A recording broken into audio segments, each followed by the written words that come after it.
tayo, hindi lang natin pinupursu yung dreams natin, kundi yung purpose natin.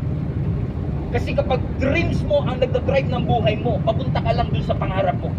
And you will realize na madalas tayo, kapag na-achieve mo na yung success, success doesn't feel successful kapag wala si Lord. Wala si Lord eh. Hindi mo siya hinanap. Ang pinurso mo lang yung pangarap mo. Na magkaroon ka ng bahay, magkaroon ka ng kotse, magkaroon ka ng pamilya. Maganda po ang lahat ng bagay na yan. Hindi ko po sinasabing mali ang mangarap. Pero dapat yung purpose ang habulin natin. Lord, ano ang purpose mo sa aking buhay? Bakit ako nakapagtayo ng negosyo? Anong purpose mo? Bakit construction yung nature ng aking business? Bakit sa restaurant business ako? Bakit nandito ako sa trabahong ito? Bakit mo ako ginawang artista? Sana all. Ano ang purpose, Lord? Yun ang lagi mong tanungin eh. Lord, hindi aksidenteng nandito ako eh. Hindi aksidente na ako ay engineer at Kristiyano. Hindi aksidente yung maraming engineer, pero may mga engineer na Christian.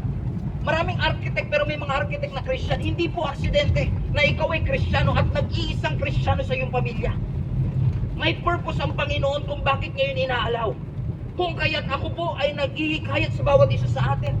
O sana naman, ilagay natin sa prioridad yung magkaroon tayo ng personal na relationship sa ating Panginoon. Sino sa inyo naniniwala mga kapatid na ang priority natin napakahalaga? At yung sequence ng ating priority napakahalaga. Sequence matters. The first must be the beginning. Kung ano yung dapat number one, yung dapat ang number one. Correct? Kasi kapag mali ang sequence, sira lahat. Kapag mali ang sequence, disaster. Pag nagbotones ka ng polo, mali ang unang botones, mali na lahat. So yung una, pinakamahalaga. Amen.